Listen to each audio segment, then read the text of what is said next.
Hi everyone, this is Yukti Bilwar and welcome to my channel which gives you information about MBBS abroad. If you are my existing subscriber, then it's very good. Thank you so much for subscribing the channel.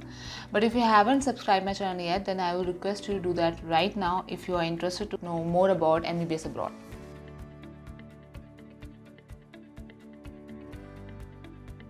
MBBS abroad scholarship, ये आपने बहुत सुना होगा, even search भी किया होगा जब आप MBBS अब्रॉड से पढ़ने का डिसीजन ले रहे होंगे कि ठीक है कहीं पे स्कॉलरशिप मिल जाए तो आप कम पैसों में अच्छा एजुकेशन पा लें। लेकिन कई बार इस वर्ड का मिसयूज़ होता है to attract the students to apply to a certain university.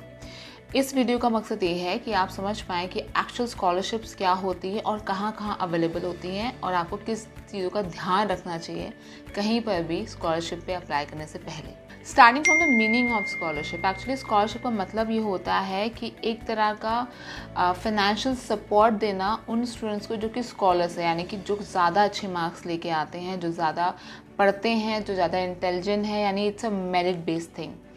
तो मेरिट बेस का मतलब है कोई ना कोई एग्ज़ाम के मार्क्स के अकॉर्डिंग या उसके बिहाफ पे ही आपको स्कॉलरशिप मिलती है।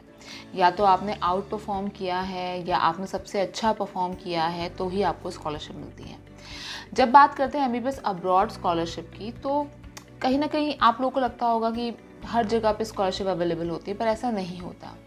जैसे इंडिया में अगर आप किसी प्राइवेट कॉलेज में एडमिशन लेते हैं मैनेजमेंट कोटा के अंडर, तो आपको फ़ीस पे करके सीट मिलती है, और वहीं अगर आप अच्छा नहीं स्कोर ला के गवर्नमेंट कॉलेज में पढ़ेंगे तो आपको बहुत ही मिनिमल फ़ीस में एडमिशन मिल जाता है, आपकी पूरी पढ़ाई हो जाती है।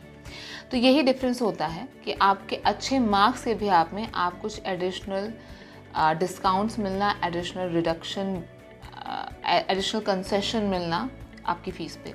किसी सर्टेन यूनिवर्सिटी में स्कॉलरशिप मिल रही है ये बोल के बहुत एडमिशन्स लिए जाते हैं, अट्रैक्ट किए जाते हैं, और एट दी एंड पता चलता है कि ऐसा कुछ था ही नहीं। तो ऐसा क्यों होता है और कहाँ कहाँ आपको ध्यान रखना चाहिए, तो इस वीडियो में मैं ये डिस्कस करने वाली हूँ। फर्स्ट थिंग फर्स्ट, मोस्टली जो बाहर से बच्चों को बुलाने का तरीका होता है, जो यूनिवर्सिटी, चाहे वो रशिया है, चाहे वो यूक्रेन है, चाहे वो जॉर्जिया है, चाहे वो बेलारूस है, बेसिकली ये स्टूडेंट्स ही उन यूनिवर्सिटी के अर्निंग रिसोर्स होते हैं, क्योंकि जो उनके अपने लोकल स्टूडेंट होते हैं उनकी फ़ीस बहुत कम होती है, बिकॉज उन्हें गवर्नमेंट से सब्सिडी मिलती है एक तरह के स्टूडेंट्स को कि वो कम पैसों में पढ़ सकें। लेकिन जब फॉरेनर्स की बात आती है तो फॉरेनर्स की फ़ीस ज़्यादा होती है, पहली चीज़। दूसरी चीज़ कि वही उनके रिसोर्स ऑफ अर्निंग होते हैं, इसलिए अपनी यूनिवर्सिटी को अदर कंट्री में प्रमोट करने के लिए रिप्रेजेंटेटिव जाते हैं, ताकि अगर फॉरेनर स्टूडेंट्स आएंगे तो वो फॉरेन करेंसी, डॉलर्स वगैरह में पेमेंट करेंगे, और लोकल स्टूडेंट्स से ज़्यादा पेमेंट करते हैं तो स्कॉलरशिप तो नहीं ही मिलती है। अगर किसी यूनिवर्सिटी ने स्कॉलरशिप देनी भी है तो मोस्टली वो या तो अपनी लैंग्वेज में स्टडी करने के लिए स्कॉलरशिप देते हैं, वो भी एक एग्ज़ाम कंडक्ट करते हैं और स्कॉलरशिप देते हैं। तो मोस्टली जो स्कॉलरशिप मिलती है या तो दूर दराज किसी यूनिवर्सिटी में मिलती है जो जहाँ पे स्टूडेंट्स ही नहीं पढ़ते हैं, और वहाँ पर भी रशियन लैंग्वेज में ही पढ़ने पर स्कॉलरशिप दी जाती थी, क्योंकि रशियन मीडियम की जो फ़ीस स्ट्रक्चर होता है वो इंग्लिश मीडियम के फ़ीस स्ट्रक्चर से कम होता है, तो इसलिए वो मैनेज हो जाता है और अलग से कोई टीचर हायर नहीं करनी पड़ती तो खर्चा भी बहुत कम आता है। सो अगर आप मेन यूनिवर्सिटीज़ की बात करें तो वहाँ पे स्कॉलरशिप नहीं होती है इंटरनेशनल स्टूडेंट्स के लिए। So scholarship before entering the university is another thing and scholarship after admission is another thing. Normally after admission के scholarships को डिस्काउंट्स बोला जाता है, जो कि स्टूडेंट्स को मिलता है उनकी परफॉर्मेंस बेस पे, तो इसे कहते हैं एकेडमिक बेस्ड स्कॉलरशिप।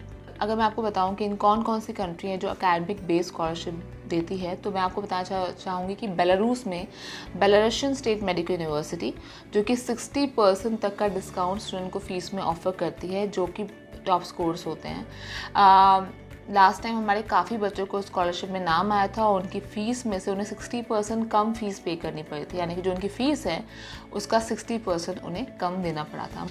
पहली यूनिवर्सिटी इसमें बेलारूशियन स्टेट मेडिकल यूनिवर्सिटी है, दूसरी यूनिवर्सिटी इसमें बाउ इंटरनेशनल यूनिवर्सिटी बातूमी है, जो कि अपने स्टूडेंट को 50% तक का ऑफ देती है, यानी कि सिर्फ एक सेमेस्टर की फ़ी पे करनी पड़ेगी आपको और आपका नेक्स्ट सेमेस्टर बिल्कुल फ्री ऑफ कॉस्ट होगा। तो इसे एकेडमिक बेस्ड परफॉर्मेंस स्कॉलरशिप कहते हैं। स्कॉलरशिप देने में सबसे नंबर 1 पे आता है चाइना। जी हाँ, चाइना में हर यूनिवर्सिटी में अलग अलग टाइप की स्कॉलरशिप अवेलेबल होती है। फॉर एग्जांपल फूजियान यूनिवर्सिटी में फ्रेशमैन स्कॉलरशिप होती है, जिसमें बच्चे की फर्स्ट ईयर में ही स्कॉलरशिप मिल जाती है depending on their 12th marks and the NEET score. तो बेसिकली इस तरह की और भी चाइना की बहुत सारी स्कॉलरशिप प्रोग्राम्स होते हैं जिसमें बच्चों को एकेडमिक परफॉर्मेंस बेस्ड स्कॉलरशिप मिलती है और डिस्काउंट्स मिलते हैं। और कई बार उनका छोटे मोटे डिस्काउंट्स, अगर ज़्यादा पूरी फ़ीस नहीं मिलती तो कभी कभी हॉस्टल की फ़ीस माफ़ हो जाती है, टिकट भी मिलती है बच्चों को, जो कि हमारे स्टूडेंट ने हमें बताया था रिव्यू में। तो कुछ मोटिवेशनल स्कॉलरशिप्स होती है और कुछ फुल एकेडमिक स्कॉलरशिप्स होती हैं। तो चाइना इस चीज़ में सबसे टॉप में है कि स्कॉलरशिप अगर मिलती है, अगर कहीं पे जेन्युइन स्कॉलरशिप, तो वो चाइना में ही मिलती है।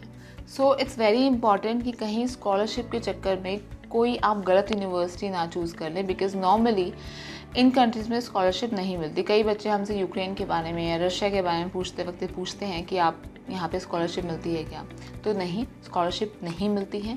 China is number 1 in scholarship. उसके बाद आप जॉर्जिया, बेलारूस में देख सकते हैं कि वहाँ पे आपको स्कॉलरशिप मिलती है। सो एमबीबीएस अब्रॉड में स्कॉलरशिप ऑलमोस्ट ना के बराबर है अगर आप चाइना को चूज़ नहीं कर रहे हैं तो। अगर आप चाइना को चूज़ करें तो डेफिनेटली वहाँ पे स्कॉलरशिप अवेलेबल हैं। बाकी सब कंट्रीज़ में फुली पेड सीट में आप जाते हैं, जो कि आपको पे करनी पड़ती है। एकेडमिक बेस के ऊपर स्कॉलरशिप मिलती है, लेकिन वो केवल आपको मतलब टॉप 10, टॉप 12, टॉप 20, टॉप 30 ऐसे मिल सकती है।